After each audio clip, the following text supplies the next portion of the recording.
Idi Amin took power. It was a coup the international community failed to condemn. The US, Great Britain and Israel, all allies of Idi Amin during his first years in power. But that power soon turned into bloodthirsty tyranny, megalomania, cruelty and paranoia. Have you ever wondered how a person transforms from a mere soldier to one of Africa's most feared dictators? The story of IDI Amin Dada, known for his ruthlessness, is both fascinating and chilling. From his humble beginnings to becoming Uganda's third president, his journey is a blend of ambition, brutality, and intrigue. Let's dive into the early life and military rise of Africa's most bloodthirsty tyrant. Early life and military ascent. IDI. Amin Dada's story begins in the northwest region of Uganda in a small town called Koboko, where he was born around 1925. His early life was marked by modest beginnings. He was the son of a Kakwa father, a former soldier, and his mother was from the Lugbara tribe, imbued with local aristocratic ties. This blend of military influence and tribal aristocracy perhaps foreshadowed the intriguing path Amin's life would take. Growing up in a superstitious family, Amin's early life was far from the corridors of power he would later dominate. His education was limited, and like many in his situation, he sought a future in the military. This decision, seemingly inconspicuous at the time, set the stage for his eventual rise to power. Amin's military career began in 1946 when he joined the King's African Rifles, KAR, a regiment of the British Colonial Army. Initially recruited as a cook, a humble start for someone who would become a formidable leader, his physical prowess quickly set him apart.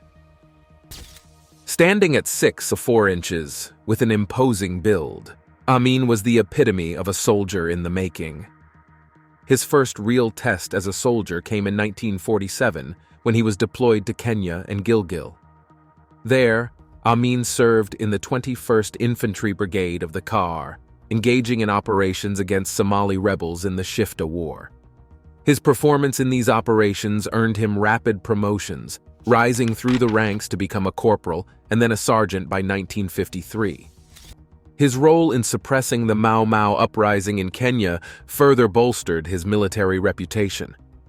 A pivotal moment in Amin's military ascent came in 1954 when he returned to Uganda. Here, he was chosen to command the parade for Queen Elizabeth II's visit, a significant honor that placed him in the spotlight. This exposure was crucial. It gave Amin visibility among the top brass of the military and the colonial administration. His rise within the military continued after Uganda's independence in 1962. Amin was instrumental in quelling internal conflicts and rebellions, often employing methods that were as effective as they were brutal. His ability to suppress opposition with ruthless efficiency caught the attention of Uganda's political leaders, particularly Prime Minister Milton Obote. Amin's relationship with Obote was complex. Initially allies, Amin played a crucial role in supporting Obote's government. He was rewarded with rapid promotions, becoming a lieutenant and eventually the deputy commander of the Ugandan army. However, this relationship would later sour, setting the stage for Amin's eventual grab for power. However, Amin's ascent was not without controversy. His involvement in violent suppressions, such as the 1962 operation against the Turkana nomads, raised concerns. Despite accusations of atrocities, his connections with British officers shielded him from repercussions. This period also marked the beginning of Amin's notorious reputation for violence and cruelty traits that would define his later rule. By the late 1960s, Amin's ambitions grew, and his loyalty to Obote waned. In a foreshadowing of his future as a dictator, Amin began to demonstrate a keen sense of political opportunism, positioning himself as a formidable figure within Uganda's post-independence military structure. Seizing power, the 1971 coup, the pivotal moment in IDI. Amin's journey to becoming Uganda's most notorious leader occurred in 1971. This chapter of Amin's life is as dramatic as it is significant, marking a sharp turn from his role as a military leader to a self-imposed head of state through a coup d'état. As the 1970s dawned, the political landscape in Uganda was fraught with tension. Milton Obote, then the prime minister, was increasingly unpopular, and his government was marred by allegations of corruption and autocratic tendencies. Amin, who had risen to become a prominent figure in the Ugandan military, saw an opportunity. The rift between Obote and Amin, which had been widening due to political differences and mutual distrust, was set to culminate in a decisive showdown. The seeds of the coup were sown when Obote started to feel threatened by Amin's growing influence and popularity within the army. In a preemptive move, Obote planned to arrest Amin for misappropriating army funds. Amin, who had his ear to the ground, got wind of this plot. It was a classic case of strike first or be struck. The stage was set for a dramatic power grab. On January 25, 1971, while Obote was out of the country attending a Commonwealth summit in Singapore, Amin struck. The coup was swift and, surprisingly, bloodless. Amin utilized his strong rapport with the military to his advantage, orchestrating a well-planned takeover. Tanks rolled into Kampala, the capital, and the radio station was seized. Amin declared himself president and chief of the armed forces, as well as chairman of the Defense Council. I have come as a president of the Republic of Uganda. It was a complete and total usurpation of power. The public's reaction to the coup was mixed. Some Ugandans, disillusioned with Obote's regime, initially welcomed Amin's takeover.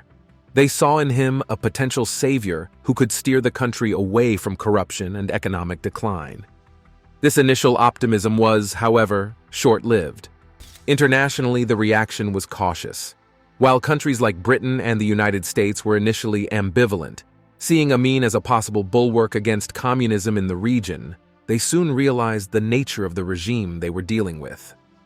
Amin's promise to hold free and fair elections within months of the coup was never realized. Instead, he consolidated his power, dismantling the structures of democratic governance and replacing them with a military dictatorship. One of Amin's first acts as ruler was to purge the army of Obote supporters. This move not only eliminated potential threats to his regime, but also allowed him to populate the military ranks with loyalists. These early decisions set the tone for Amin's rule, one characterized by paranoia, brutality, and an unyielding grip on power. Under Amin's rule, the state apparatus transformed. He created state security organizations that were loyal only to him. These organizations, including the Public Safety Unit, PSU, and the State Research Bureau, SRB, became notorious for their human rights abuses. They were tools of suppression, used to stifle dissent and eliminate opposition. The economy, which Amin had promised to revive, suffered under his erratic leadership. The reason why I chased them from Uganda was because of the economy of Uganda. Uganda was going to be bankrupt. His decision to expel Asians from Uganda in 1972, who were pivotal to the country's economy, led to a significant decline in economic productivity and international standing. The move, meant to appease the majority Black Ugandan population and assert economic independence, backfired, plunging the country into economic chaos. Amin's regime also saw a shift in foreign policy. Initially cozying up to Western powers, Amin soon turned to Libya and the Soviet Union for support as relations with the West soured. His anti-Israel stance, coupled with his alignment with Muammar Gaddafi of Libya, marked a significant shift in Uganda's international alliances, reign of terror. IDI. Amin's ascent to power in 1971 marked the beginning of one of the most brutal chapters in African history. His 8-year rule over Uganda is remembered as a period of sheer terror, characterized by widespread human rights abuses, ethnic persecution, and a cult of personality that bordered on the absurd. Amin's regime was autocratic and ruthless. His consolidation of power led to the creation of a state where fear and intimidation were tools of governance. The army, once a national institution, became an instrument of oppression, loyal only to Amin. This period saw an estimated 300,000 Ugandans lose their lives due to state-sanctioned violence, making Amin one of the most bloodthirsty dictators in African history.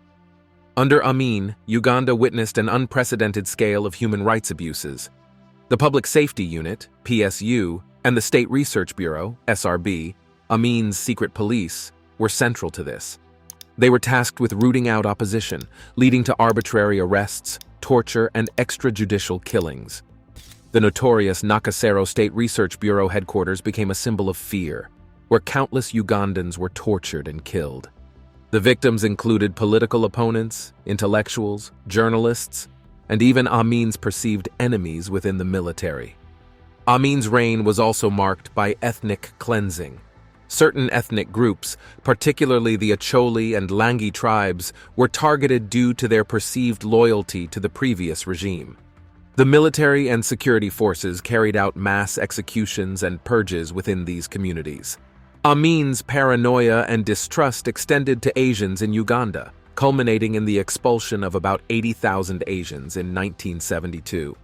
This act not only devastated the lives of those expelled, but also wreaked havoc on the Ugandan economy. Amin's economic policies were disastrous. The expulsion of the Asian community, who were pivotal in the country's commerce and industry, led to a significant downturn. Nationalizing businesses without any plan or expertise led to economic chaos. Uganda, once a prosperous nation, faced rampant inflation, currency devaluation, and a sharp decline in export earnings. The economic decline was exacerbated by Amin's extravagant military expenditures and the regime's widespread corruption. Amin's rule was also characterized by a bizarre cult of personality. He bestowed upon himself titles like Conqueror of the British Empire, Lord of all the beasts of the earth and fishes of the sea, and King of Scotland. His erratic behavior and grandiose claims were often absurd yet terrifying, as they were backed by the might of an oppressive military regime. Amin used state media to propagate his image, portraying himself as a charismatic and omnipotent leader. As Amin's atrocities became internationally known, Uganda faced growing isolation. Former allies distanced themselves as reports of massacres and economic decline surfaced. The breaking point came with the botched hostage rescue operation at Entebbe Airport in 1976, where Israeli commandos freed hostages taken by Palestinian hijackers with Amin's apparent collusion. This incident severely tarnished Amin's international reputation, marking him as a pariah on the global stage. To maintain his grip on power, Amin frequently reshuffled his cabinet and military leaders, ensuring no one could accumulate enough power to challenge him.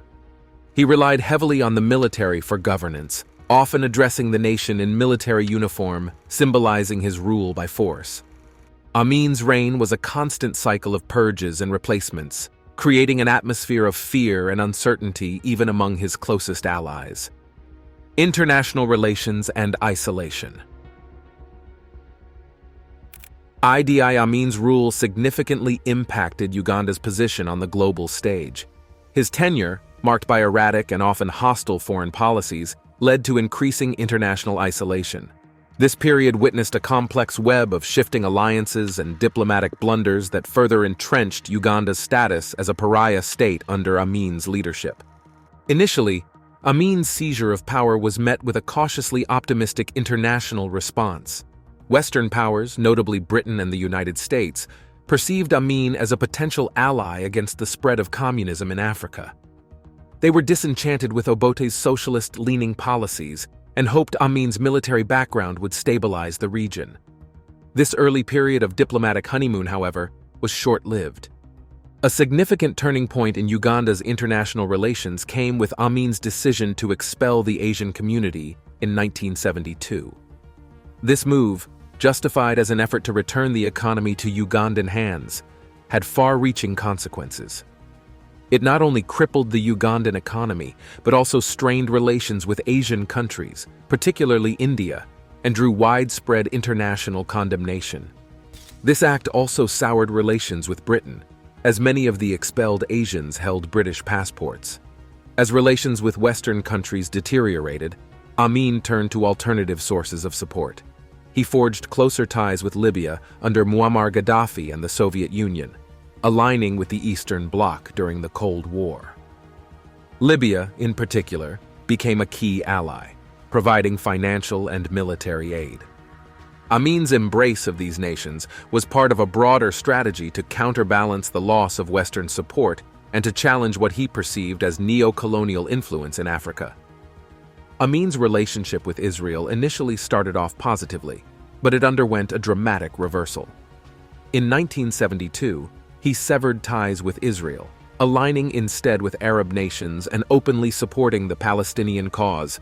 This shift culminated in the infamous 1976 Entebbe hostage crisis, where Palestinian hijackers and their German allies took hostages, including many Israelis, at Entebbe airport. The successful Israeli commando raid to rescue the hostages embarrassed Amin and dealt a significant blow to his international standing. Amin's foreign policy was not limited to distant powers. It also involved aggressive posturing towards neighboring countries. His claim over parts of Kenya, including the Rift Valley, and his sporadic border skirmishes with Tanzania further isolated Uganda. These territorial claims were rooted in both Amin's grandiose vision of a larger Uganda and a desire to divert attention from domestic issues. As reports of Amin's human rights atrocities began to surface internationally, global opinion turned sharply against him. Countries and international organizations condemned the Ugandan government for its brutal suppression of political opponents and ethnic minorities. This condemnation peaked after the Archbishop of Uganda, Janani Luwum, was murdered in 1977, an act widely believed to be ordered by Amin. This event led to further isolation, with some countries severing diplomatic ties. Amin's economic mismanagement and the subsequent decline also affected Uganda's international relations. The expulsion of Asians, the nationalization of businesses, and rampant corruption deterred foreign investment and aid. As the economy faltered, Amin's ability to maintain international relations weakened. Traditional allies and new partners alike became increasingly reluctant to associate with his regime. Economic decline and domestic unrest, IDI. Amin's rule, notorious for its brutality, was equally catastrophic in terms of economic management. The economic policies implemented under his regime led to a dramatic decline in Uganda's economic health, exacerbating domestic unrest and contributing to the eventual downfall of his government. Amin's economic policy can best be described as erratic and short-sighted. One of his most infamous decisions was the expulsion of the Asian community in 1972, who were instrumental in Uganda's economy, particularly in trade, industry, and agriculture. This decision led to the seizure and redistribution of businesses to Amin's supporters, most of whom lacked the experience or knowledge to run them effectively. The result was a rapid decline in productivity and a significant loss of revenue for the country. The expulsion had far-reaching consequences. It not only caused immediate disruption in the economy, but also sent a message to both local and international investors that Uganda was an unstable and unpredictable place to do business. This led to a decrease in foreign investment and a further decline in the economy. Under Amin, the Ugandan economy faced rampant inflation. The government's excessive printing of money to finance military expenditures and to make up for lost revenue led to severe devaluation of the Ugandan shilling. As the currency's value plummeted, prices for basic goods and services skyrocketed, leading to a significant decrease in the standard of living for most Ugandans. Agriculture, which was the backbone of Uganda's economy, suffered greatly during Amin's rule. The expulsion of skilled farmers, coupled with the regime's lack of focus on agricultural development, led to a decline in agricultural productivity.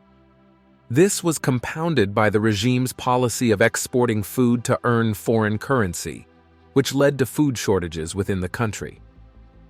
A significant portion of the national budget was allocated to the military.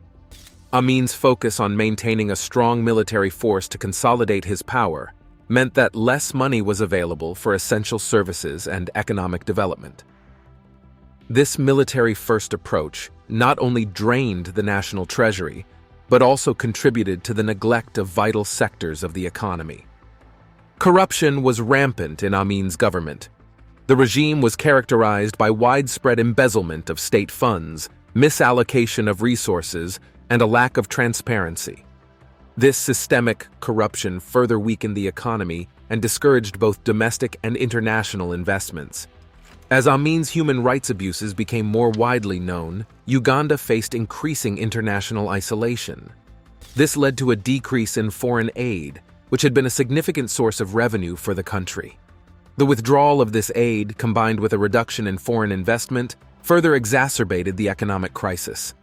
The economic decline had a profound impact on domestic stability. Widespread poverty, inflation, and unemployment led to increasing discontent among the population. This unrest manifested in various forms, from strikes and demonstrations to more organized resistance. The economic hardship faced by ordinary Ugandans contributed to the erosion of support for Amin's regime. Amin's aggressive foreign policy, particularly his conflict with Tanzania, also had economic repercussions. The war effort drained resources that could have been used for economic development. Moreover, the conflict led to further isolation and loss of trade with neighboring countries. The fall and exile, the downfall of IDI Amin's regime, as dramatic and tumultuous as his rise to power, marked a significant chapter in Uganda's history. By the late 1970s, Amin's reign of terror, economic mismanagement, and international isolation had set the stage for his eventual ouster and subsequent exile. The immediate catalyst for Amin's downfall was his decision to invade Tanzania in October 1978. This move was rooted in a combination of overconfidence and a desire to divert attention from domestic issues. However, it proved to be a grave miscalculation. The Tanzanian response was swift and decisive. President Julius Nyerere mobilized the Tanzanian army, along with Ugandan exiles, to launch a counter-invasion, aptly named the Ugandan-Tanzanian War, or the War of Liberation. Amin's military, though well-equipped, was ill-prepared for the disciplined and determined Tanzanian forces. Morale was low and desertions were high. The military, which had been the cornerstone of Amin's power, began to crumble under the pressure of a well-coordinated offensive.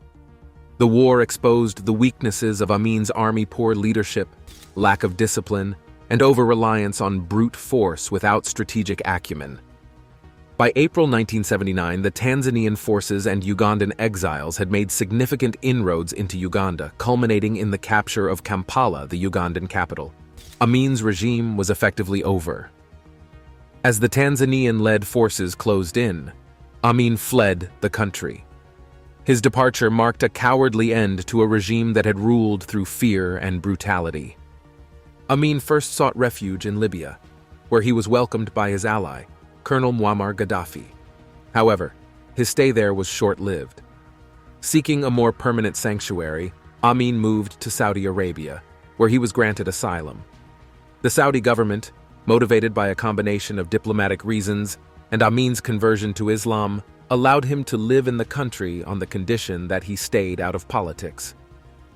Amin spent the rest of his life in Jeddah, Saudi Arabia, in a comfortable but obscure exile. Reports suggest that he lived a relatively quiet life, a stark contrast to the flamboyance and brutality of his days in power. He was kept under watch by the Saudi authorities, ensuring that he did not engage in any political activities. Amin's fall did not immediately heal the wounds inflicted on Uganda.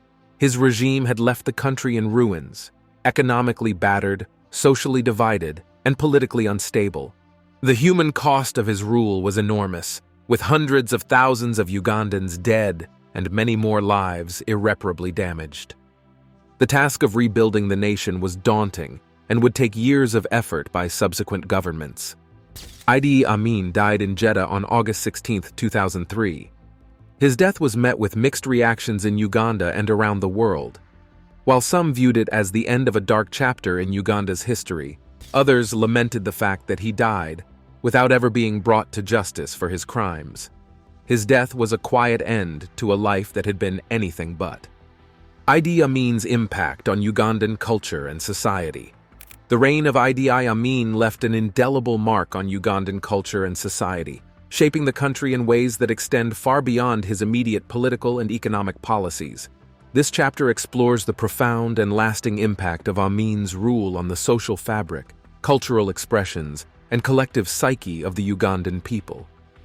Amin's regime, characterized by terror and unpredictability, profoundly disrupted traditional social structures.